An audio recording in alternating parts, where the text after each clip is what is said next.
कर स्वागत करें।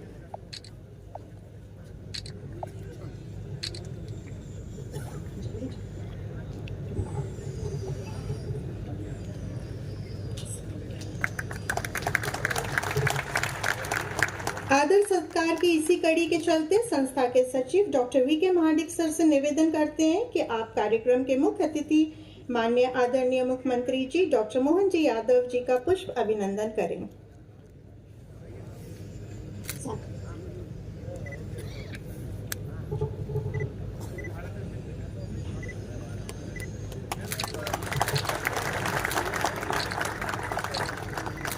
स्वागत की श्रृंखला के आगे बढ़ते हुए अब मैं आदिगाड़ी मेडिकल कॉलेज के डीन डॉक्टर एच.एम. मंगल सर को डॉक्टर अनिल डी क्रूज का स्वागत करने के लिए आमंत्रित करती हूँ।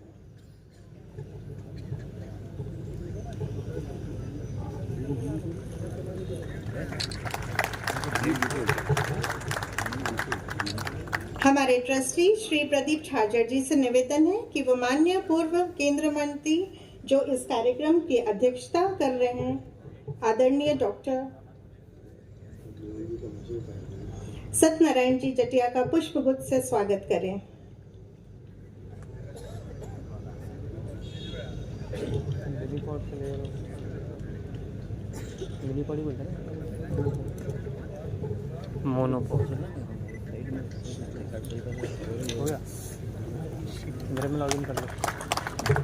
अब मैं मंच पर ट्रस्टी श्री राहुल मित्तल जी को आमंत्रित करती हूँ कि वो मंच पर आएं और हमारे मुख्य अतिथि आदरणीय मुख्यमंत्री डॉक्टर मोहन जी यादव का पुष्प से स्वागत करें।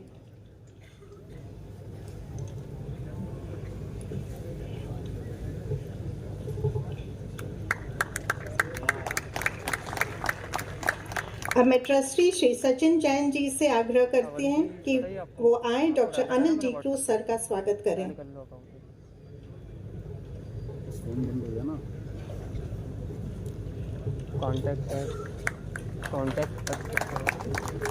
आदिगाड़ी मेडिकल कॉलेज के डीन डॉक्टर एच.एम. मंगल सर से निवेदन करती हूँ कि वो हमारे महापौर जी का स्वागत करें।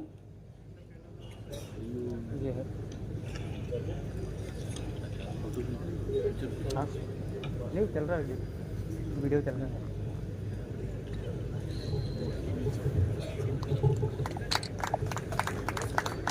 संस्था के अध्यक्ष डॉक्टर सुधीर वारिकर सर से निवेदन करती हूँ कि वो हमारे विधायक उज्जैन उत्तर अनिल जैन कालूहेड़ा जी का स्वागत करें।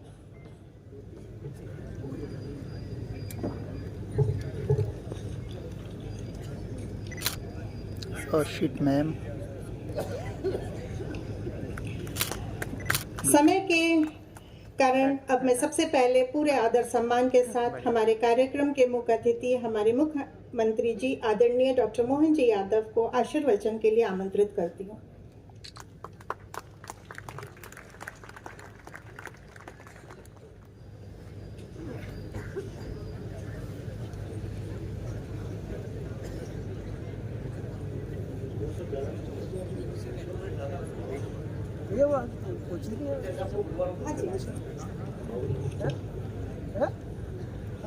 अपने आशीर्वचनों के लिए पूरे सम्मान के साथ मैं आज के कार्यक्रम की अध्यक्षता कर रहे पूर्व केंद्रीय मंत्री जी माननीय डॉक्टर सत्यनारायण जटिया जी को आमंत्रित करती हूँ।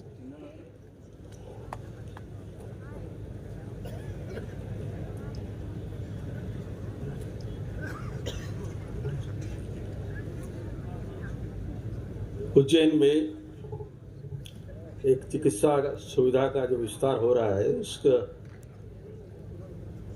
प्रसंग पर हम सब यहाँ पर आए हुए हैं। आदिगाड़ी मेडिकल कॉलेज और इससे हम सबका जुड़ाव बहुत प्रारंभ से रहा है। आज जो ऑन्कोलॉजी रेडिएशन का शुभारंभ हो गया है उसको हमारे माननीय मुख्यमंत्री माननीय मोहन यादव जी ने किया है और निश्चित रूप से इस क्षेत्र में हमारे लिए ये सेवा बहुत ही महत्वपूर्ण है और अपने तरह की अनूठी है। बाकी की बातें तो जो इसके जानकार है इस टेक्नोलॉजी के वो करेंगे और जो मेडिकल उस क्षेत्र में काम कर रहे हैं उसका वो लाभ हम सबको मिलने वाला है। हमारे बीच में हमारे माननीय अनिल जी कालूहेड़ा, माननीय डॉक्टर तेज बहादुर जी और डॉक्टर महाडिक साहब, गवारीकर जी, मंगल जी और हमारे अनिल जी और सभी वरिष्ठ जन आए, हमारे महापौर जी, उन सबको मैं इस अवसर पर बधाई भी देना चाहता हूँ। वास्तव में इस कॉलेज से जुड़ने का सौभाग्य हमारा रहा है आज से प्राय 20-22 वर्ष पहले। और इसकी शुरुआत होने के लिए जिस मिशन के साथ महाडिक साहब और बाकी हमारे मार्गदर्शक माननीय बाबूलाल जी जैन साहब इस काम को कर रहे थे, उसमें हमारा भी और कुछ तो कुछ छोटा सा योगदान रहा है। उस वक्त माननीय अटल बिहारी वाजपेयी जी की सरकार में मंत्री होने के नाते से आदरणीय पटवारी जी उस समय पर थे और ठाकुर थे, वो वहाँ के अपने हमारे मेडिकल और चिकित्सा के और मंत्री थे। अब सभी का अपना अपनापन रहता है, तो जाकर के जब उज्जैन की बात कही तो माणिक साहब और बाकी सब लोगों ने उसको जिस कठिनाई के सारी बात ये सारे काम हो पाते थे वो बड़े अच्छे तरीके से और सौजन्य के साथ पूरे हो गए। और देखते ही देखते हमारी संस्था एक बहुत बड़ी संस्था के रूप में विकसित हुई है, जिसका लाभ हमने लिया है। कोरोना के बहुत क्रूर समय में भी इस चिकित्सा सेवा में और अग्रणी रूप से काम करने का और जो काम किया है, निश्चित रूप से उस वक्त कोई दिशा नहीं थी, पर फिर भी एक आशा के रूप में यह केंद्र हमारे यहाँ पर रहा है। और इस नया जो क्षेत्र शुरू हुआ है ऑन्कोलॉजी रेडिएशन का, निश्चित रूप से इसकी विधाएँ हैं, उसमें सर्जरी है। सर्जरी के माध्यम से प्रारंभ में यदि होता है तो उसका चिकित्सा उपचार कराना बड़ा आसान हो जाता है। फिर मेडिकल ऑन्कोलॉजी है तो उसमें मेडिसिन के माध्यम से हम करते हैं, और फिर रेडिएशन के माध्यम से फिर इसका उपचार करने का काम होता है।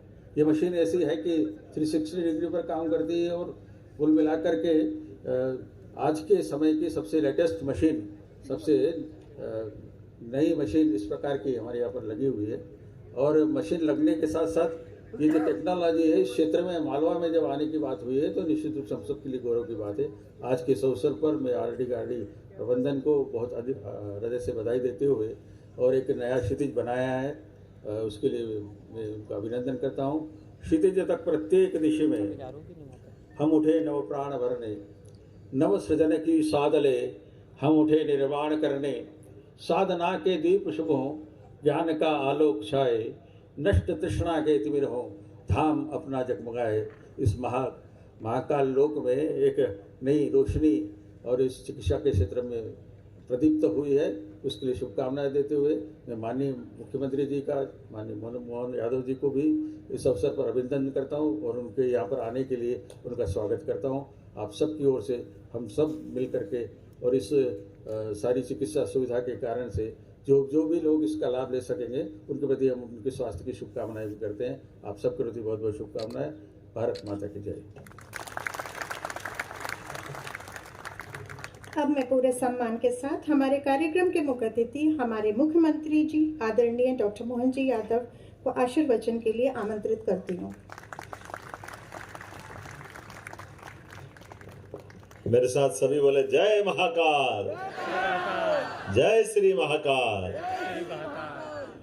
हम सबका सौभाग्य है आरडी गार्डी मेडिकल कॉलेज, जिसने अपने उज्जैन के लिए खासकर ये पूरे प्रदेश का पहला प्राइवेट मेडिकल कॉलेज है। ये गौरव और गर्व हम उज्जैन वासियों को है। इस कॉलेज के सभी छात्रों को और पूरे स्टाफ को करतल ध्वनि से अभिनंदन करें अपने इस गौरवशाली निर्णय का। 2000 में नया कॉलेज प्रारंभ होना और प्राइवेट कॉलेज होना, और ये माननीय डॉक्टर सत्यनारायण जेटिया जी, आपने दादाजी ने बताया अभी थोड़ी देर पहले, जब अच्छा काम होना तो वाकई में जैसे गोवर्धन पर्वत उठाते हैं ना भगवान कृष्ण, तो सबके सहयोग से वो गोवर्धन पर्वत उठता है। वो तो परमात्मा की लीला अपनी जगह है, लेकिन लौकिक लीला में सबके सहयोगी, और उस नाते से भारत सरकार के मंत्री होने के नाते से एक बार अभिनंदन करें हमारे डॉक्टर जेटिया जी का, जिन्होंने वहाँ से मदद की। माननीय बाबूलाल जी जैन स्वर्गीय, जिनके कारण से हमारा आरडी गार्डी मेडिकल कॉलेज के पहले उज्जैन का चैरिटेबल हॉस्पिटल बना, और बाद में धीरे धीरे महाडिक साहब का अभिनंदन करें। एक बार महाडिक साहब के लिए करतल धनी बजाएंगे। चैरिटी ट्रस्ट के लिए इतना डिवोशन, इतना समर्पण, ये बड़ा कठिन जाता। ये अपने उस क्षमता योग्यता के बाद भी पूरी निष्ठा के साथ पूरा एक नगर बसा दिया। ये गौरव आपका नहीं है, ये समूचे भारत का है, उज्जैन का है, प्रदेश का है। मैं आपको बधाई देता हूँ माडिक साहब, वास्तव में जिस प्रकार से उज्जैन जैसे छोटे स्थान पर आज एक अच्छी साख बनाई है आपने। माननीय डॉक्टर अनिल साहब ना, अनिल जी टाटा मेमोरियल से आए हैं, आजकल यहाँ संभाल रहे हैं। अच्छा, अपोलो इंदौर रोड वाला। अच्छा अच्छा, बहुत अच्छा। आप अपना एक से चलो अपोलो आपने भी तो लिया वाला वो, उसका क्या हुआ? हम तो उसी को मानते हैं कि आपने वो यूनिट लिया था ना इनका। चलिए कोई बात नहीं है, बहुत अच्छा, अभिनंदन करें। आपने उज्जैन में आया, एक बार करतल ध्वनि से अभिनंदन करें। CHL अपोलो बहुत बड़ा ग्रुप है, बहुत बड़ी उसकी अपनी साख है, और आज के समय में कोविड के बाद तो हम सब जानते हैं।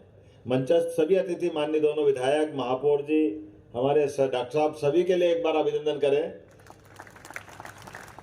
और मुझे तो इस बात का गौरव और आनंद मिल रहा है, बाबा महाकाल की नगरी में कैंसर का अत्याधुनिक तकनीक का ये जो नया आपने उपक्रम चालू किया, और जिस प्रकार से मैं अंदर मशीनें देख करके आया, हमारे लिए सौभाग्य की बात है। और मैं डॉक्टर साहब आपसे इस मामले में अलग से भी मीटिंग करूँगा हेल्थ डिपार्टमेंट की।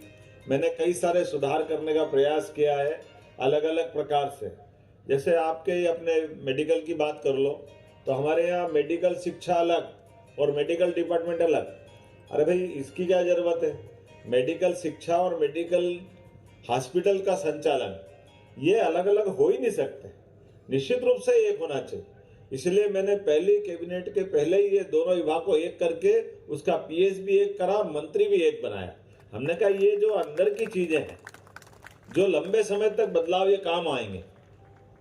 उसी प्रकार से हायर एजुकेशन, तो हायर एजुकेशन में तकनीकी शिक्षा अलग मंत्री बनेगा, उच्च शिक्षा का अलग मंत्री बनेगा, आयुष का अलग बनेगा। हमने कहा नहीं, ये सब एक कर दो, तो उसका भी PS एक और एक ही मंत्री इंदर सिंह परमार जी को बनाया।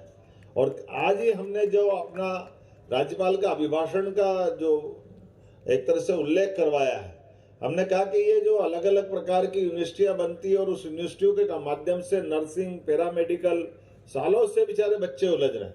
मेरे को तो बहुत पीड़ा होती, इसलिए पिछली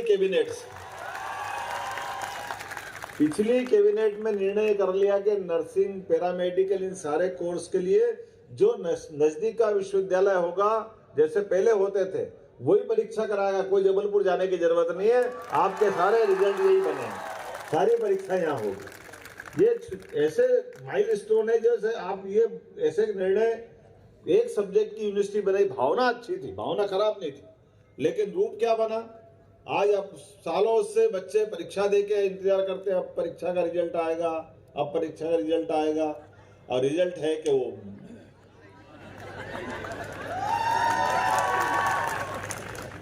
तो ये जो कठिनाइयां हैं, सरकार के मुखिया के होने के नाते से इन सारी कठिनाइयों का निराकरण करना ये मुख्यमंत्री का ही काम होता है। अभी माडिक साहब बता रहे थे, बड़ा उनको अच्छा भी लग रहा था, और मुझे भी, चूंकि उनका छोटा भाई जैसा हूं, तो उन्होंने कहा कि आपके बैठने के बाद ये अच्छा असर आया कि पहली बैठक में जो निर्णय लिए कि खुले में ये मांस और ये जमाने भर की उल्टी सुल्टी दुकानें बंद होना चाहिए, तो पहले निर्णय से बंद किया और निर्णय किया, दूसरे दिन से दुकान में रिजल्ट भी दिखाई दिया कि हाँ वो खुले में ये वास्तव फूड सेफ्टी नियम का पालन करा रहा है। क्यों खुले में मिलना चाहिए? ये अनावश्यक रूप से जो शरीर के लिए और स्वास्थ्य के लिए, दोनों के लिए गलत। शासन का काम है नियम कानून का पालन कराना, और मैं उम्मीद कर रहा हूं कि आने वाले समय में ऐसे कई सारे निर्णय और हम करेंगे। मैं अभी हरदा से आ रहा हूं, और ये कल हरदा में घटना घट गई। अब घटना घट गई, मैं संयोग से कैबिनेट में ही था, बहुत कष्ट हुआ मुझे, और हम सबके लिए भी बड़ा दुखद था मामला। वो तो परमात्मा की दया कि वो घटना की जो भयावह थी, पहले छोटा विस्फोट हुआ, उस कारण से अलार्म जैसा हो गया, तो काफी लोग निकल गए। अगर वो पहली बार में भीषण होता तो पता नहीं क्या होता, लेकिन एक आदमी के भी साथ कोई चोट लगना वो हम सबके लिए तकलीफदायक है। तो 10-11 लोग का भी देवलोक गमन बहुत कष्ट का था। हमने तुरंत वहीं से कहा कि भाई एक अपना मंत्री तुरंत वहां एक टीम बना के भेजी, और ये संयोग था कि हरदा हमारा थोड़ा अंदर का एक जिला है जहां पर ये तुरंत बर्न यूनिट वगैरह वहां नहीं थे, तो हमने कहा कॉरिडोर बना, ग्रीन कॉरिडोर बना, और एक साथ एम्बुलेंस वो आग बुझाने की सारी फायर ब्रिगेड की गाड़ियां तकरीबन पूरा जो जितना कर सकती सरकार, और एक सुबह बैठक की, एक शाम को की, और इमीडिएट सारे लोगों की ड्यूटी लगाई। और हमने तो अभी कुछ लोगों को तो हटा भी दिया। मुझे लगता है कि आज थोड़ी देर बाद ऑर्डर आने वाला होगा कि अगर हमारी सरकार में काम ढंग से नहीं कर सकते तो नौकरी करने का आपको अधिकार नहीं। काम तो करना पड़ेगा, जवाबदारी से करना पड़ेगा, और जवाबदारी में संवेदनशीलता भी चाहिए। सरकार के साथ जुड़ करके विकास के काम में मैं आप सबके साथ खड़ा हूं, अधिकारी वर्ग के साथ भी खड़ा हूं, लेकिन काम में ढिलाई पसंद नहीं। काम की प्रतिबद्धता ये हम सबके लिए आवश्यक है। और अब तो यशस्वी प्रधानमंत्री मोदी जी का समय है। मोदी जी के काल में नहीं होगा तो किसके काल में होगा? हम सब जानते हैं मोदी जी काम के लिए कितने प्रतिबद्ध हैं। नरेंद्र मोदी जी की सरकार है, और इसलिए कई कई विभागों में कई प्रकार से कामों के मामले में अब हम दुनिया का नेतृत्व कर रहे हैं, दुनिया की उस अग्रिम पंक्ति में खड़े हैं देश के साथ। तो जब देश वहां खड़ा है तो मध्य प्रदेश कैसे पीछे रह सकता है? मध्य प्रदेश भी नंबर 1 आएगा, ये निश्चित रूप से आश्वासन देता हूं। और आज के इस सौगात की बधाई देना चाहता हूं। थोड़ा विलंब से आया, इसकी क्षमा भी चाहता हूं, और उम्मीद करता हूं कि ऐसे और अच्छे नए नए यूनिट आप बनाइए। निश्चित रूप से सरकार आपके साथ है माटिक साहब, और भी कोई कठिनाई आएगी तो मैं आपके साथ हूं। बहुत बहुत धन्यवाद। भारत माता की जय।